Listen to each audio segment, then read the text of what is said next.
recording. Okay, great. Okay, and okay. Hello, welcome back to our Desi Buzz talk show. Today, I have with me from Berlin, Germany, Miss Aisha Chaudhry. Aisha actually is qualified as a barrister in the UK, but she actually spends her time right now advocating for organ transplant and awareness of organ donations. She has recently published a book called Family Matters, which is a memoir and details her story about her mother who needed a kidney transplant and wasn't able to get one. So, Aisha, welcome to the show. Thank you very much. And how's the weather in Berlin right now? It's glorious. I love it because it's my season. It's autumnal. The leaves are falling. The colors of the leaves are beautiful, like brown and orange and yellow. And it's lovely walking through nature with the rustling feeling of your feet going through the leaves. And it's quite sunny, even though it's fresh. So it's a proper autumnal feel, and I love it. Lovely. That's actually fall is one of my favorite seasons as well. So let's just get right into it, Aisha. Can you tell me explain a little bit about your background, your family, your educational journey, and how that background has influenced your commitment right now to advocacy for organ donation, awareness of organ donation? Okay. So my background actually is I stem from being born into a family which was intercultural. And by that, I mean, my parents are from India. My father was born in India, and then it became Pakistan after the partition. He moved with his family to the UK. My mother was born in Pakistan because she was born a little bit later after the partition, and her family moved to Kuwait. And by the time they both met and lived in the UK and had us 4 children, I was born. So I kind of grew up in a family where my parents were speaking Arabic, Urdu, bit of Punjabi, mostly Punjabi, and English. So I'm from a very mixed intercultural background, but I also think that's been really interesting because it showed me growing up in a multicultural environment and in a multicultural home and in a multilingual home, just how diversity can exist within my own family since I grew up listening to these different languages. But it also showed me later, as with my mum who wasn't well because she was waiting for an organ transplant, just how important it is to see that life, even though it might be equal at home, isn't always equal in terms of fairness when it comes to opportunities regarding health. And with my education, well, I realized that education was going to play a part in talking to people about the topic of organ donation. And I could see how telling my own personal story, because I'm from a family whose our mother was waiting for a kidney transplant for 10 years. I could see how telling my story would carry perhaps a different kind of weight coming from me as a normal layperson versus a member of the public versus someone like yourself who's, a medical doctor and someone who's in the healthcare sector and wants to deliver the sort of same outcome of making people's lives better. But the messaging is different because it's coming from someone who doesn't have that academic experience. So it's a different sort of way of educating people. And so I saw it by this time, which is many years later since my mother, unfortunately, passed away. I saw it as my job to try to present the side from the family, which would learn the most and be really, how can I say, like they'd be able to relate to me because everybody's part of a family in some shape or form. And hopefully this would then lead to more awareness about organ donation through me trying to sort of bring my education into it and to tell people in a sort of very simple but easy to understand way why it's an important topic that should be discussed. So as you talk, go ahead. Yeah, I was just going to say, in terms of my family, I'm from a family of 4 children. I'm a twin. Anisa is my twin sister, and I have 2 brothers, Abid and Ali, Abid is older and Ali is younger. And the 4 of us grew up at home while our mother wasn't well. And in terms of my background, my twin sister and I studied law, so did my younger brother, actually. And just essentially, we always try to use our voice to try to sensitively and as an empath, make all efforts to provide comfort when speaking to anyone who's willing to listen or is curious to learn about the topic of organ donation awareness, because clearly the problem has not been solved. And even though we are born with 2 kidneys, we only need one to survive, and there are so many people out there in the world who need one. So I hope with my voice that I'm able to highlight organ donation through the advocacy, just by saying this is what my story is with my family. It didn't happen to me, it happened to my mother. It could happen to anyone. So you can't really be aggressive when you try to broach this topic. It's not something that you say to people, like, you have to do it and then you'll be a hero. It's not really like that. I find it's important to kind of have a sensitive, considerate understanding of when people have their concerns about the topic. So that has to be reconciled with the fact it's actually really not easy to donate. So for all the efforts that people like myself are putting into campaigning for organ donation awareness, or even blood donation, because that's also a form of donation, it's actually really hard to donate. So out of all, maybe if I talk to 10 people, maybe if that at all, one might be successful in being able to try to help save a life. So I sort of hope with my educational skills in law that I'm able to speak in a tactful, clear and articulate way, so that you as a listener are comfortable when you hear the story and you don't feel a bit kind of squeamish or awkward. So 3 lawyers in the family, that is interesting. Was there that particular reason for that? Your father was not a lawyer, was he? No, he was a 3 civil engineer. siblings were lawyers. How did that come about? I don't know really. I think my twin sister and I really liked drama and theatre at school. My parents never really talked I mean, they wanted us to be doctors. So Of course, I think we usual. just liked, I mean, there's a lot of people out there who are doing great jobs as doctors, but you have to have the right, not just the academic acumen, but also the ability to see blood and not feel uncomfortable. Plus, there's a lot of work that you do that I think people don't really see what's going on there. But no, the law thing, I think, was just simply trying to be a voice for those who don't have it. And it's actually That's really good. easy And to actually, do that. we need a lot more. We need a lot more of that in the South Asian community, everywhere in the world, because, like you said, the traditional professions are, doctors or engineers, and everything else is secondary to that, or not considered a real education. It's still that old mindset in the South Asian diaspora, and in and outside of the home country. So it's really good for the advocacy and the kind of work that you and the education that your siblings receive too. So it's really good for you. Thank you. Like I said, my parents didn't force us to do anything. My dad actually worked as an engineer in Saudi for a while, Saudi Arabia, at Jeddah airport. He did, yeah. And he went over for quite a few months at a time. And my mum raised us as well as worked. So she was a working mother looking after 4 children. Of course, she had help from, my grandmother and aunties, because we had a really good community. But ultimately, we were not forced into doing law. But I can see the benefits of a subject like that. Okay, so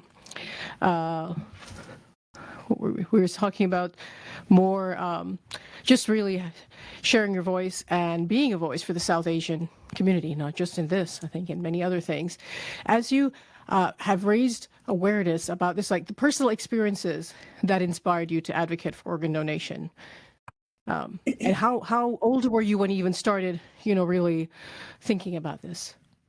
Okay, so that's a really good question. If I just think about that, I was 14 going on 15 when my mother was told that her kidneys were not working, both of them, that is. And during the time at school, I probably didn't have the voice to speak up at school and say what was going on, and to say, let's have a conversation about this, because it wasn't really important.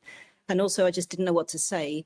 But when my twin sister and I and my brothers became a little older, because honestly, you're kind of in the midst of just trying to keep up with what's actually going on at home. And it's also quite upsetting as well. It's not the sort of thing that you just come in and chat about like the news.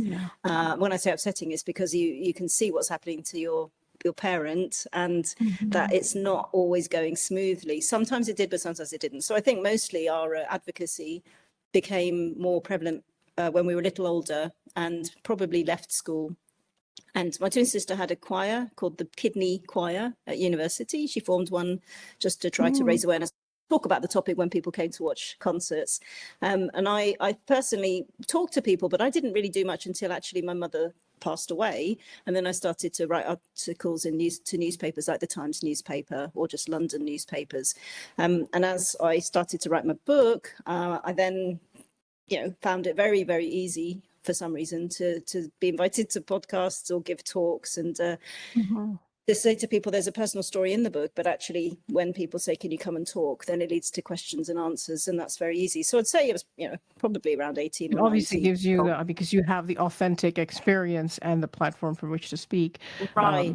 You're This not speaking at experience. the topic, you're really speaking from your heart, and And having a people good want to listen. understanding, first-hand understanding of the whole process. That's what it seems like. Yeah. Yes, and I didn't really know anyone else like ourselves who was going through what we were going through, because Asians don't really talk much, certainly within the Asian community, because I think you asked about my experiences within the South Asian community. Yeah. What kind of challenges did you have as you were trying to speak about this? What kind of challenges have you had on your path to, raising awareness about organ donation? Were you having challenges in the South Asian community in general? I mean, what did you encounter? There were lots of things I noticed. I mean, first of all, the pool of availability of donors for people from the South Asian background was very low. And if you need a kidney transplant, you need someone who's got the right tissue type as well. So not just the right blood group, but also tissue. So don't know if people understand about blood groups, but you kind of need to have a match. You need to have a match. It's like yang, it has to fit. That's really simply put. And also because people from the South Asian, or I'd say the non-white background, so Black and minority ethnic backgrounds, or people of colour, however you want to call it, is quite a difficult topic, because when you look around and you see most of the people who have a transplant are white, but the ones who are not getting one are not white. It's not really down to race or discrimination. It's actually the people who, no one's saying you're not getting one because you're not white. That's important to note. What it seems to be is that the people who you're not getting one because nobody of your ethnicity is donating. Exactly. The people that should come forward are not doing it. And those people don't know that they can do it. They don't realize they can do it, and they're just not informed. I mean, obviously, it is a taboo topic, because within certain cultures, these topics of death are not discussed. People don't like to talk about things because it might affect their culture or religion. In terms of accessibility as well, like, without just talking about culture and religion, just reaching people with information isn't something that's simple.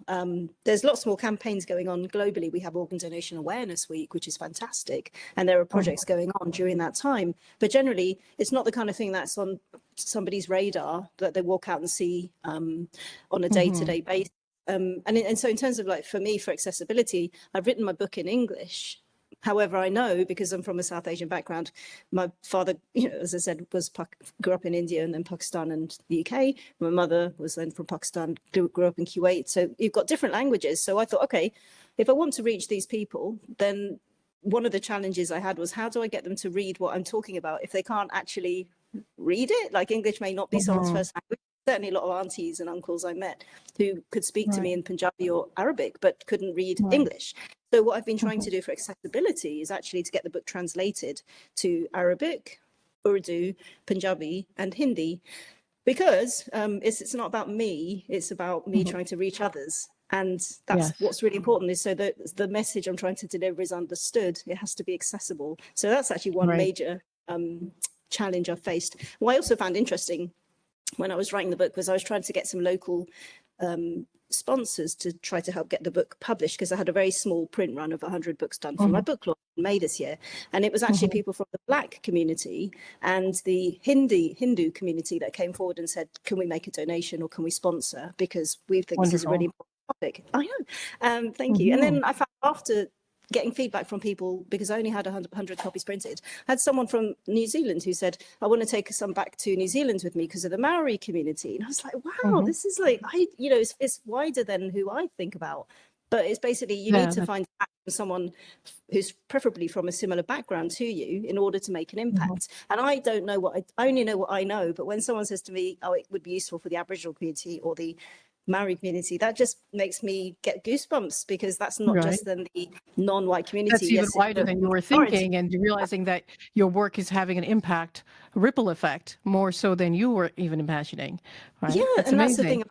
Thank you. And that's Yeah. the thing about minority groups, is we just think about what we know, but there's so much we don't know. And I can only put it down to, when I think about my intercultural upbringing, people think, "Oh, you're Asian." Like, yeah, but which Asian are we talking about? Like, Right? Yeah, there's so many different, exactly. like Polynesian or Pacific Islanders or Filipino. Hmm. There's so many different sorts. And then within our Right. own demographic, we've got the Arab world, the Middle Eastern world, and then we've got the South Asian world and the Far East. So it's just you only know what you know. So Hmm. be Right. humbled if someone asks for your book to be taken somewhere else, because it will change someone's life. And even though you may Yeah. never meet them, you're Yeah. making an Your impact. story is pretty powerful, and you've like, as you mentioned, trying to share it through podcasts, articles, webinars, interviews, etc. What about those people that you know that are hesitant? What's your message that you want to convey to the people who are hesitant about organ donation? I think it's quite right to be. I'll be honest. I think it's quite right to be hesitant, because you're doing something while you're well and healthy for someone else. Hopefully, you know them, and maybe you don't.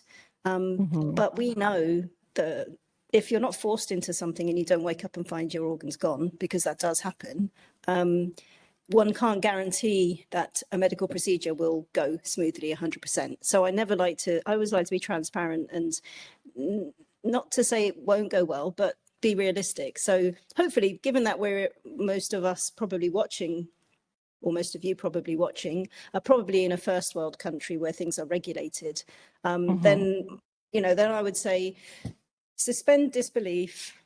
Know that a lot of tests are done to ensure that you are a match, because once you say, yes, I'd like to do it, a lot of tests are done. There's a lot of checking in right up until the last moment, because I've talked to a lot of Hmm. families to check you really want to go ahead. Because if you don't want to go ahead, nobody's going to force you. They really want to Hmm. make sure you will go, that you want to go ahead. And if you don't want to, it's also the person waiting, if it's someone you don't know, they won't ever know, because there's so much about the person who wants to do the act of helping that's protected, and that's important to know. Hmm. And there'll be lots of healthcare groups and patient groups where you can ask people questions if you're interested in wanting to donate while you're alive, about what's it like, even if you do it as an altruistic donor, which is saying, I don't care who it goes to, my organ, Hmm. as long as, while I'm alive, as long as it goes to someone.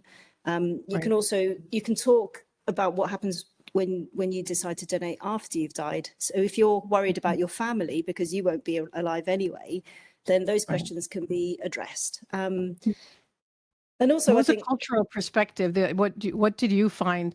Like, how did the cultural perspective about organ donation in South Asian communities? You know, how did that affect people's decisions or their hesitancy?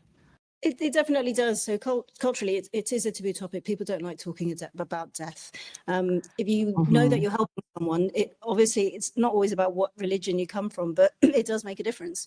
So if you speak to, because when I was writing my book, I was thinking, gosh, what do I say about culture, religion to people? Because I'm a person of faith, but I'm not like super extreme, if you like, or I'm just not really hardcore. So Hmm. I know what I was taught, but how do I help people overcome those sorts of concerns? So actually, Hmm. I got in with an Islamic scholar, and he was very, very kind about it. He just said, look, it was from one of these webinars from the British Islamic Medical Association. And he said, if you just show people, everyone should commit, if they can, an act of charity, which is a good deed. So if Hmm. you see what you're doing is an act of principle necessity, that's a good deed. So therefore, you should be able to reconcile that with doing good. Of course, no one knows what happens when you actually die. You can't talk to anyone today and say what happened. What did God say? But if you have faith and believe, or have some sort of belief system, then usually people can reconcile that with themselves, that what they're doing is an act that's a good deed, and we should all try to be charitable. Yeah, that's Culturally one as way. well. That's a really good way to put it. As an act of charity. Uh-huh. Thank Southern you. California. Your advocacy. One question I have is, as a physician, and I personally have actually performed kidney transplants myself. I mean, on several patients while I was in my surgical residency, and I spent a lot of time on transplant surgery and harvesting organs and putting them in. Now, we had, I don't, and just to clarify to some of maybe the listeners, because there are two ways in which you can get organs, such as a kidney, right?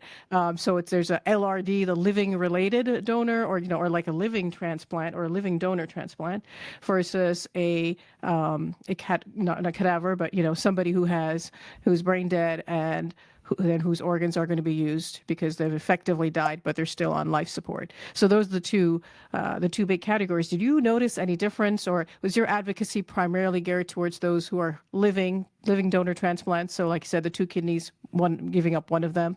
I mean, did you notice a difference in the availability of transplants? Anything between those two categories? Yes. So to your point or question earlier about culture and how it plays a part, which you can tie in a little bit with religion. I spoke to people from maybe the Chinese Far East background, South Asian background, and the Black community. And what I learned is this. People who think about donating seem to have a harder time grappling or reconciling with that when they've already died, when they're dead, versus when they know it's someone who would be helped while they're alive. Mm-hmm. And today, because my mother passed away more than 20 years ago. But today, it seems with the campaigning that's going on, people are more comfortable with the idea of living donation because, for lots of reasons, there have been, first of all, they might be able to donate to who they want the organ to go to. And if not, there's a pool, there's a chain network, a chain where even if your organ doesn't go to the person you wanted, it might potentially then be on a list for someone else while you're alive. And if you can live with that, then we know that there have been scandals that have taken place, certainly when my mum wasn't well. Her name is Answer, by the way. I forgot to say. I always like to say Answer Savine. When she was, you see, now that I've said that, I forgot what I wanted to say. When you donate when you're alive, it's a different feeling. So you can do it altruistically to someone you don't know, or you can do it to someone that you do know. But when she was on dialysis, because she was waiting for a kidney transplant, and therefore you have to have a replacement, which is something to keep you alive, and that's called dialysis. It ties you to a machine.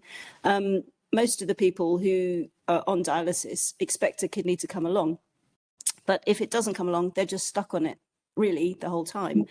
So if you know that someone's going to donate to you while they're alive, it's easier because you know who that organ is going to. Whereas when you're trying to convince someone to do it when they've died, they don't trust. Unfortunately, this is the feedback I received, and I'm not from the medical sector, so I can say this. The family of the person who has died is not trusting. Both. People certainly from our background, the Black community or the South Asian background, don't trust the medical healthcare sector because of the scandals they've read about or heard about or seen. So when my mum wasn't well, she was on dialysis, and there was the Alder Hay scandal in the UK where children's organs, against the wishes or knowledge of the parents, had been just kept in jars, more than 2,000. And so it kind of put a whole level of mistrust into the medical healthcare system. And so much good work is being done. And then you read about that and you just think, well, of course, people are going to be averse to the idea and cautious. So they'd much rather donate when they're alive. They hopefully can see who's going, maybe even write to the family afterwards. But versus when people have died, they honestly don't believe, because I've had very intense conversations with people over dinner who I don't know to say, because people say, let's talk about it. I'll say, let's have dinner. And they get very upset and say, I've read what happened in Germany where I live. I'm British, but I live in Berlin. And they say, look, people paid to have to go higher up onto the waiting list so that they could receive an organ quicker, and other people's samples of urine were then tampered with so that they were pushed up the list so that somebody else did get their organ quicker. And that's just wrong. It's immoral. It's not ethical. And I'm thinking, they've got point. They've got a fair point. So, it's No, trying. that does make sense. And so, did you investigate in terms of, like, say, now as a lawyer, did you try to investigate some of these? How much of that is really like something that doesn't happen anymore, or is it something like, is there a lot more like fiction than fact on that kind of stuff, or has there been much tighter regulation so none of that happens? Because there is that thought of, well, the rich people can pay, or they can literally pay someone directly for a kidney and buy out a kidney from some poor person, and then the person who doesn't have the means is waiting, on the healthcare system and just, not able to get one because of their socioeconomic status. How much of that is really now happening, and So, have you noticed a shift in that? so thanks for asking if I researched. I had to research. So when I was writing my book, I had a section, or have a section on it, which is not just my personal story where the emotion comes out, but I have a part on it called Facts and Figures. And at the beginning as well, I explain why I decided to write this memoir, this book, because people from a background, including certain uncles who said I did read the footnotes and I did click on the links to see if what you were saying was true. I tried to have an intellectual debate over a few of the pages, maybe three maximum, to get people to say, here are the objections you have. I'm going to try to overcome those. Because, for example, I did some research and I got information not just from the UK or Europe, but worldwide as well. And I could read in those where studies have been done to try to figure out, is it true what you've said? Well, you're asking, is it true that people have been having their organs trafficked, or is it true that people get moved up the list because they're paying money? So you can read the newspaper articles and you see that this data has been extrapolated and put into reports, but one will never know for sure worldwide just to what level that's going on. So that's why, for example, it's important, certainly in Europe, when my mum, the pool of people available in the UK or Europe was very low. So we looked at seeing whether it's possible to get an organ from another country. And it was very quickly told to us that we, in the UK or Europe, that the healthcare systems do not approve of this because of exactly what you've said, which is people often do it for money. Then you don't know what's happening with the health of the person who is donating. You don't know if they're under duress. You don't know if they're doing it because their family needs an economic gain because they're from perhaps not a first world country, or the place that they're coming from they're not doing it out of goodwill. They're doing it because they're almost forced into it. And unfortunately, that happens a lot with women.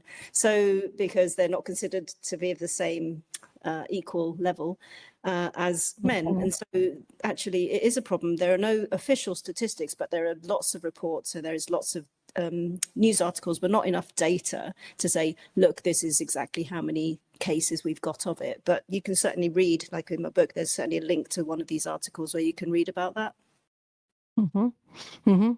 Very good. Yes, definitely. Tell me a little bit about, as you're talking about these, like the conversations and the dialogue that has to happen if somebody's, considering, like you said, family matters. Where are the conversations that are happening with maybe somebody who is anticipating needing an organ, or somebody who is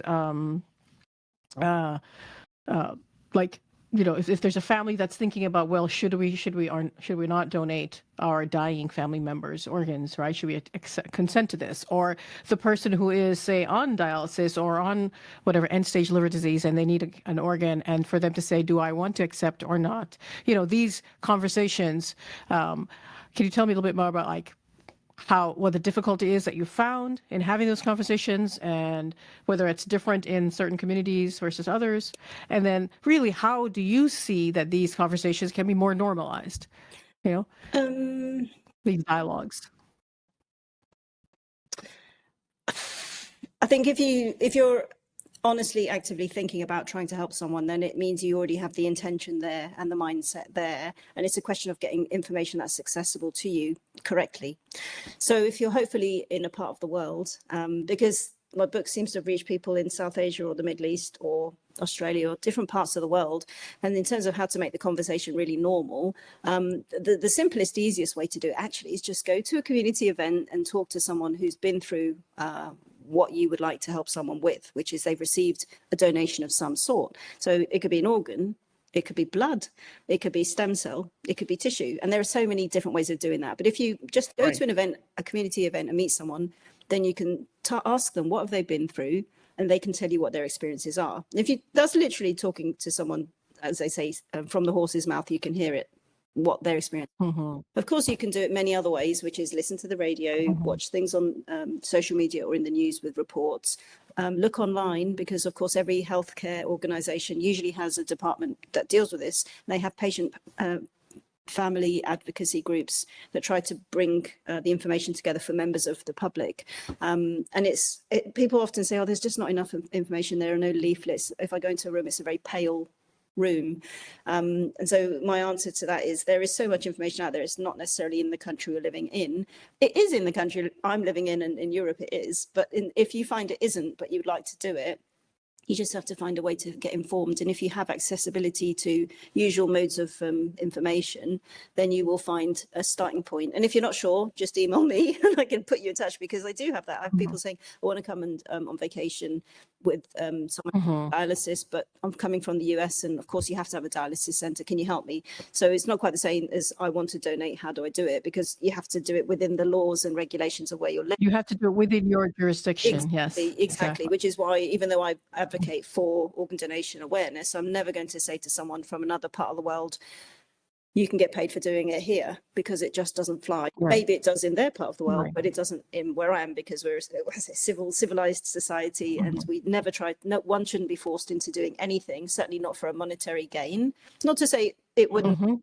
My personal view isn't important here, but people might say, look, I'll pay you to do it, but that doesn't necessarily lead to a good outcome for both sides, because the person receiving doesn't know the history of the person who they got the organ from, and the person receiving donating may not have the best aftercare when it comes to being looked after, just as the person receiving, when they go back to their country or the organ's been planted into them, or they've had the transplant, you don't know what will happen with their well-being. And actually a lot of doctors say, well, we can't help you there. So just if you want to look into the idea of being a donor, I'd say start locally where you are, and figure out what the laws and the regulations are for where you are, because that's the easiest place to start. And it could be just at your doctor's surgery, it could be by family, someone who knows someone, or it could just be by researching on the internet yourself with where you are living. The easiest way, at least to start, would be researching on the internet for the local organ donation, whatever, society, anything. And so speaking of organ donation awareness, now you actually received an award from the British Parliament in September 2023 for recognizing all the work you did towards organ donation awareness. Tell me a little bit about that award, how that felt, and now you can show it to us too. Well, okay, I will. Thank you. This is my award. So very nice, beautiful. Thank you. So tell us about how you got that, or how that came about. Actually, so thank you for asking. It's the first award I've received for my campaigning. I've been doing it for more than 20 years, and most of the work I've been doing is podcasts or webinars and writing to newspapers and things. But in this case, I was writing my book, and the University of Brighton donor research team, Simon Weeks, who's heading it up, has a team of donor champions who are students who are interested in this topic, which is a fantastic way to keep an important topic going, because they're not just training to be hopefully doctors one day, but they're interested in this particular topic. And she was in touch with a charity called Upahar, and they, during Organ Donation Awareness Week, which is a worldwide thing that happens in September every year, this charity, which focuses on people from the South Asian background, was invited to Westminster to listen to one member of parliament speak about the topic, to show that the government is trying to do more to be aware that people from certain backgrounds, perhaps there's not so much equality, and there needs to be more inclusivity and more work done. So I was invited along to this session because it was in a set of chambers. So the person from the Member of Parliament stood up and talked, and I joined 50 people from the South Asian background who are mostly donor families or recipients.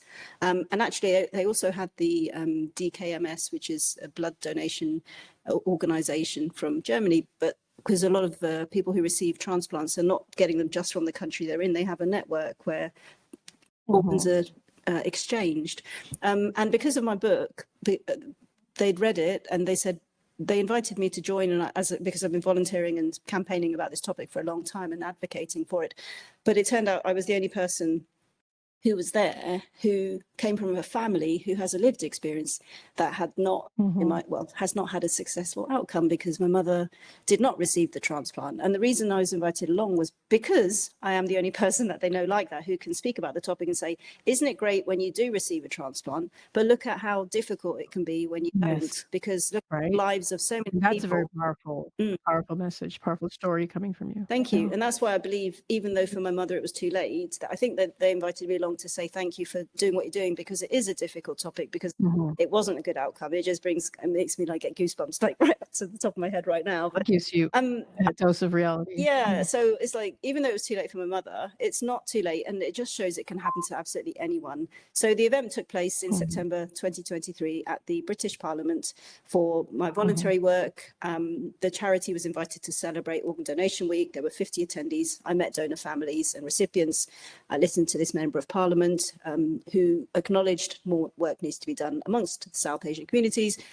And being the only person there whose family did not receive a transplant, I highlighted that the problem is still going on and showed that more campaigning does need to be done, because data shows that even though more people were donating organs or blood or stem cells or compared to 10 years ago, the numbers were still not high enough, which means we still need to campaign for this message, because otherwise nothing is going to change. And we just don't want to say we'll become a dying race, but we're not helping ourselves. Everyone from our background, our parents and aunties, want us to become doctors and to go out there and save lives. Right. But ultimately, when you say to that very generation, would you donate? They say no.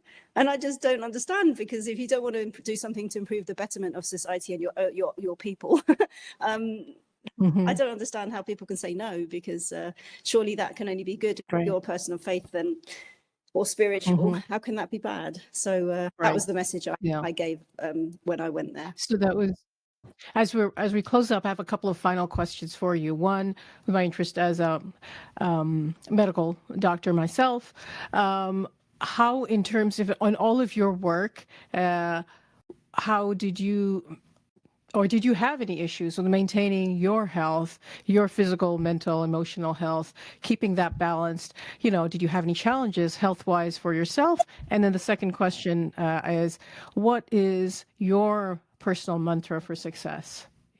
Like to achieve what you've achieved. What is it that is your secret sauce, or the secret to your success so far? Okay, so thank you. First of all, I don't have any health issues. I do regularly get blood tests done, and in Germany they're brilliant. They give you the paperwork with all of your values on it. So if there are any issues, you actually can see for yourself. No one's holding it back from you. You can see for yourself if you want to take action. And for me, that's really important, because I'm obviously super concerned because of what my mum went through. So I make sure I drink lots. I try to keep my sugar low. I do exercise. I do go to the gym, do my 10,000 steps. And I just try to have a very positive outlook and mindset, because I live life for now. So I'm a positive person. This is to answer the second part of your question. I have a positive attitude. I live life for now, because I'm going to be close to the age my mother was when she passed away. But my mantra is be selfless and not selfish. And by that, it just means if you can do something that improves someone else's situation for the better, that's not being selfish. Sometimes being selfish is a good thing. So be selfless, not selfish in a bad way. Be selfless, think of others, and you will feel better. Life feels so good when you do things for others. Of course, we all go out there and we work and we get money for doing it. But I'm telling you, since I've been doing this, which is like the last 20 years, I live for every day. I live daily as if I don't know what tomorrow holds, and I know every day we're dying because we're older, but of course every day has a something that's not known, so that's exciting. And I think because of what I went through with my mother, I thrived through adversity, difficult times, and it really takes a lot to bring me down. So that's my mantra, which is be selfish, not selfish. That's good. Be selfless in a way because it is also being selfish, because when you're helping others, it does come back to you in more than one way. Yeah. And the other, as in terms of what I would like to mention to our viewers, from the perspective, again, a medical perspective, is that what your mother had was kidney disease. And, you know, even though, like you said, kidney disease itself is not talked about as much, but what is very, very prevalent in our South Asian community is diabetes and hypertension. But even so, diabetes, it's a very high prevalence of diabetes in our South Asian community, everywhere in the world. And that is one of the biggest risk factors for having end-stage kidney disease, you know. And so this is again, for those of you who are listening, to at least, you know, get yourself checked, get yourself screened. Are you getting diabetic? You know, there is a lot you can do even to help have a healthy diet and protect your kidneys and prevent yourself from getting diabetes, or even if you do, take care of it properly so that you don't progress to kidney disease. And hypertension is another risk factor for end-stage kidney disease. So these two very common lead to this to kidney disease. And so I just wanted to kind of put that out there as well. And then in closing, then what is the last question kind of I have for you is what future projects or goals do you have to further your advocacy for organ and blood donation and awareness? Okay, so future projects. I recently became part of the Patient and Public Advisory Group and also the EDI, Equality, Diversity, Inclusion Steering Group for Equality, Diversity and Inclusion at the UK Organ Donation and Transplant Research Network, because I think as a lay member, they've got lots of academics and people who are medical professionals like yourself, but they also want to speak to people with lived experiences. So I'm part of these projects that are taking place to gauge public opinion about how patients can be informed better and even encouraged to help be part of improving things for people from our background. I think that's great. One of my personal goals is to finish the audio for my book, to consider it, whether it should be turned into a screenplay, because most people who've read it said it's very visual and they can relate to things visually different to reading. So I'm just trying to figure out if that's even a possibility. I obviously aim to network and give talks and presentations, which I'm very happy to do. So if somebody listening now thinks I can help them be a voice in their arena or community, please get in touch. And yeah. And then your email, your contact information, as you said, was happyaisha@hotmail.com. That's right. HAPPY AISHA at hotmail.com. Right. And so that would be great if anybody wants to contact you for that or for information, or if you want to donate or anything like that towards publishing or spreading your book or translating your book. I think those are all excellent causes. Well, I think, thank you so much, Aisha. And by the way, I just want to again mention that your book, the name of your book is Family Matters. It was published in 2024. And at the moment, it's not yet widely distributed. And Aisha's goal is to get a percentage of the proceeds from sale of her book towards organ donation campaigns and awareness.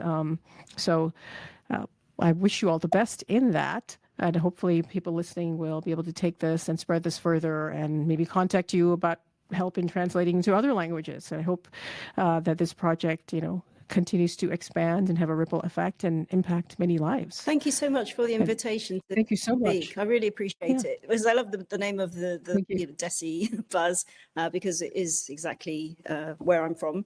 And even though we're in different parts of the world, the message is the same. Thank you so much. Mia.